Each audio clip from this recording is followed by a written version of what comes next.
Karena memiliki Alkitab, sekelompok orang Kristen Korea Utara dikirim ke desa terpencil dengan kerja paksa dan jatah makan yang terbatas. Open Doors UK baru-baru ini membagikan kisah Bai, seorang pemimpin Kristen yang Alkitabnya dihancurkan dan dipaksa untuk tinggal di tempat pengasingan, namun menolak untuk meninggalkan gereja bawah tanahnya di Korea Utara.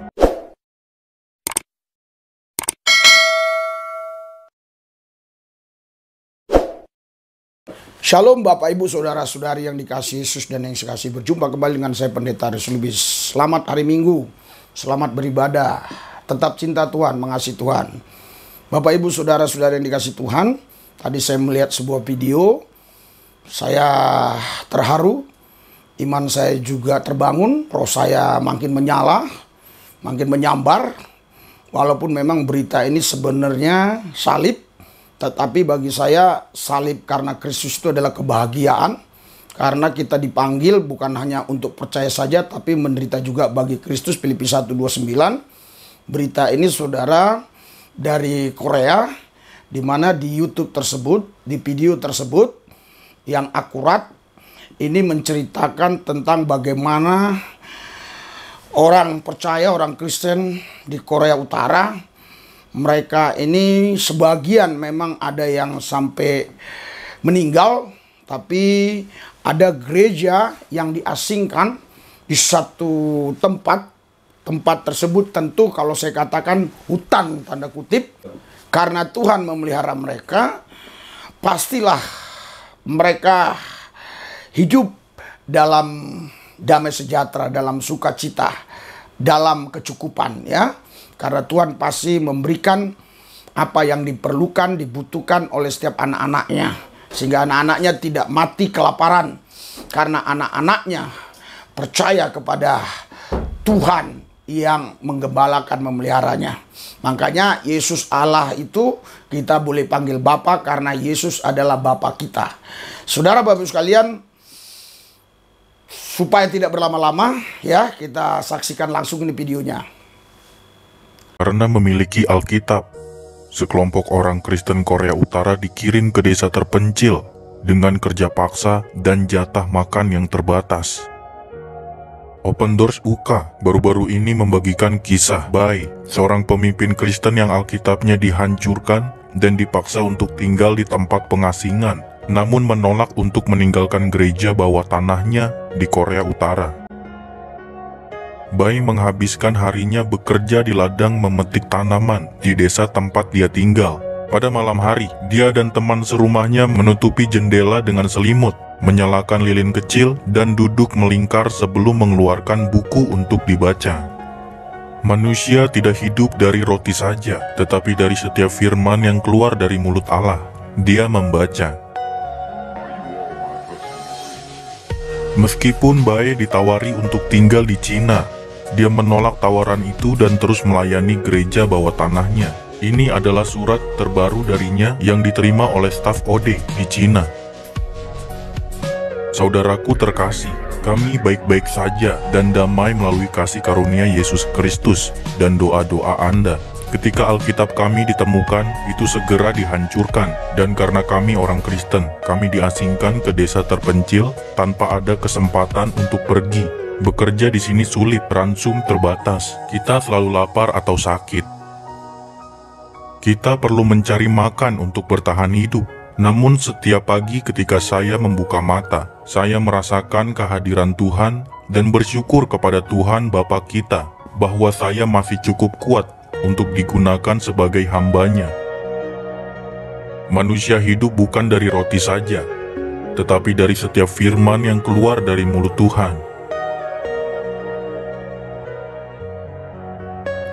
Meskipun sulit, saya baru-baru ini dapat melintasi perbatasan ke Cina.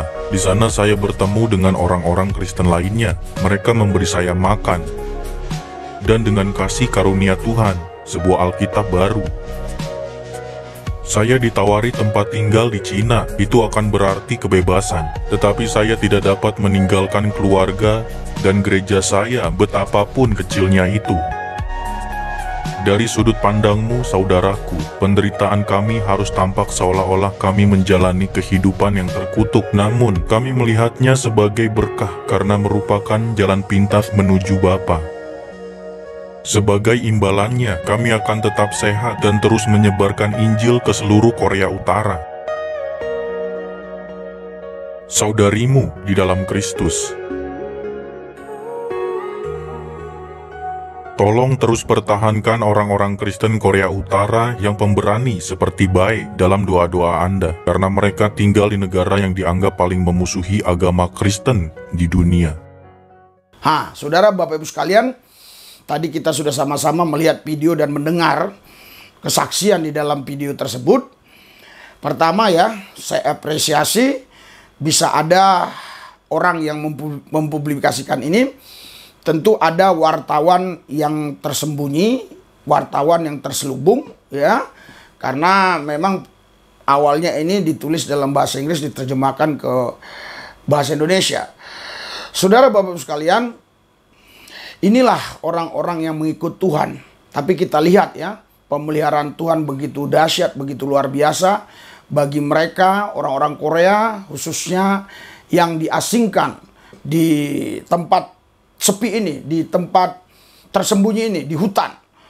Kalau kita tadi benar-benar teliti, menyimak apa yang Tuhan lakukan, mujizat apa yang terjadi, itu mirip di mana bangsa Israel waktu 40 hari ya berkeliling di padang gurun untuk sampai ke tanah perjanjian.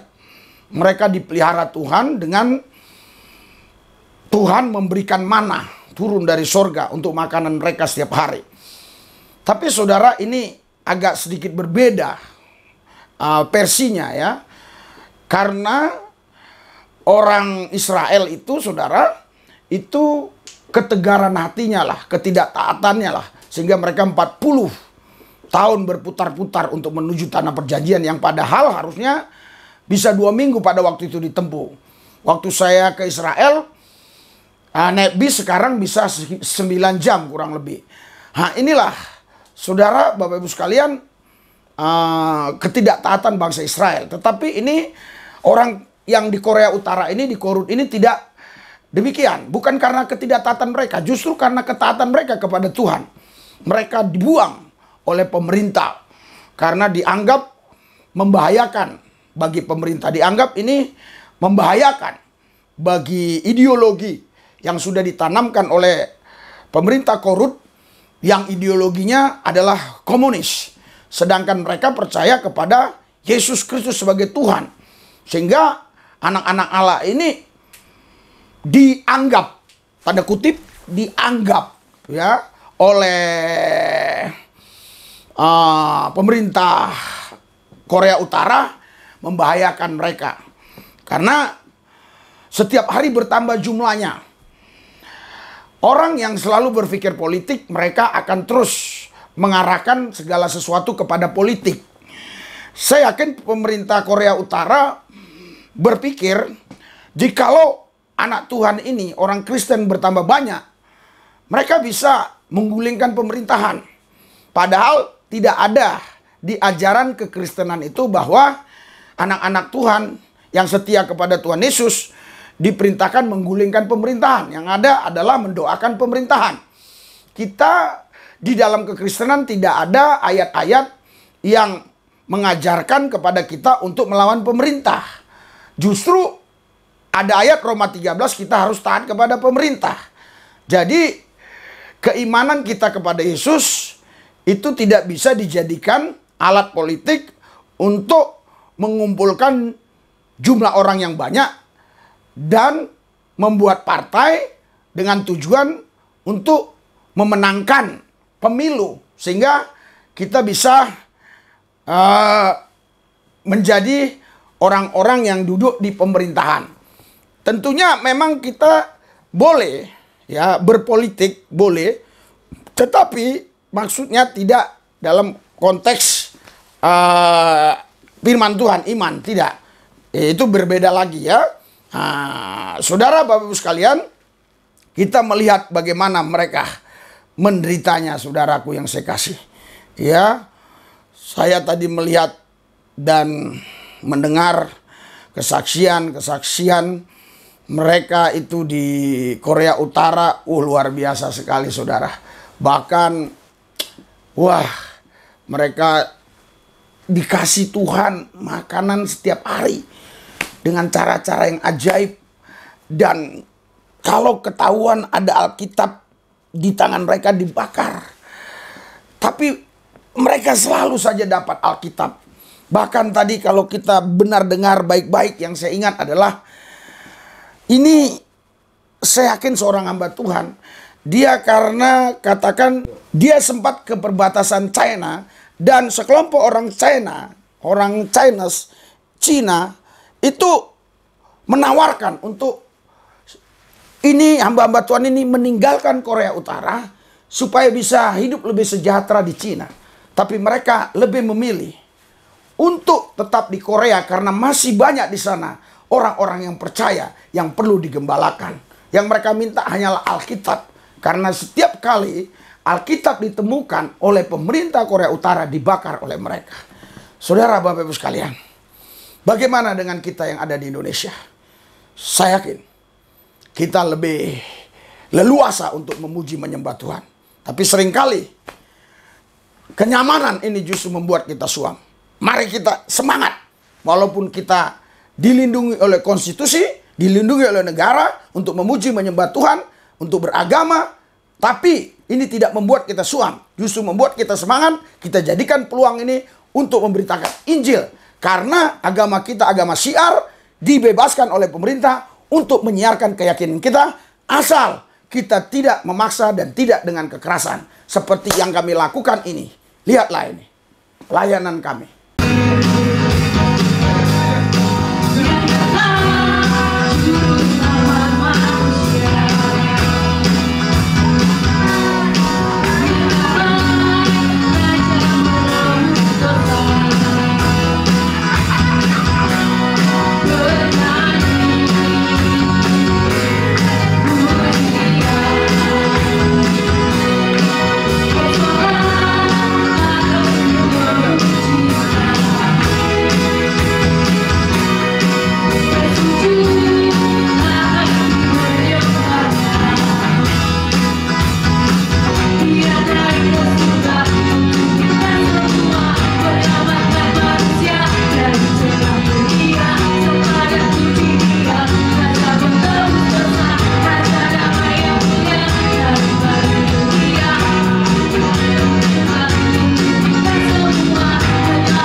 Saudara, Bapak Ibu sekalian, bayangkan ini. Kalau orang-orang ini tidak dilayani dengan baik, dengan benar, masuk orang-orang tertentu, kelompok-kelompok tertentu, dengan ideologi-ideologi yang bertentangan dengan Pancasila, ideologi ISIS, ideologi teroris, ideologi Hilafah Muslimin, ideologi-ideologi yang coba-coba mendirikan negara untuk melawan negara. Ini kan berbahaya orang-orang seperti ini. Itulah sebabnya saudara, kami layani mereka. Dan puji Tuhan, mereka meninggalkan ideologi-ideologi yang gak benar. Mereka ikut Yesus karena dulu mereka bukan orang Kristen. Tapi sekarang mereka ikut Yesus dan menjadi orang Kristen. Ini dahsyatnya Tuhan kita. Tidak ada seorang pun yang bisa percaya kepada Yesus kalau bukan Roh Kudus. Karena itu mari, supaya hidup kita dipimpin Roh Allah. Orang yang dipimpin Roh Allah itu yang disebut anak-anak Allah. Mari kita berdoa. Tuhan Yesus, kami bersyukur atas informasi lewat video ini. Kami bisa mendoakan orang-orang yang ada di Korea Utara, khususnya para hamba Tuhan, para anak-anak Tuhan yang sekarang mengalami aniaya, penindasan. Berikan kepada mereka Tuhan kekuatan, berikan kepada mereka urapan spesial, urapan baru, urapan double porsi, api kudus serta kamu membakar hati mereka, biar mereka punya semangat yang baru untuk bangkit dalam kuasa Roh, menang lebih daripada pemenang, setia sampai akhir, sehingga nama mereka dimuliakan, nama mereka ditinggikan oleh Tuhan itu sendiri. Sehingga mereka menjadi anak-anak Allah yang memerintah. Terima kasih Tuhan. Dalam Yesus Tuhan yang kudus saya percaya. Haleluya. Amin.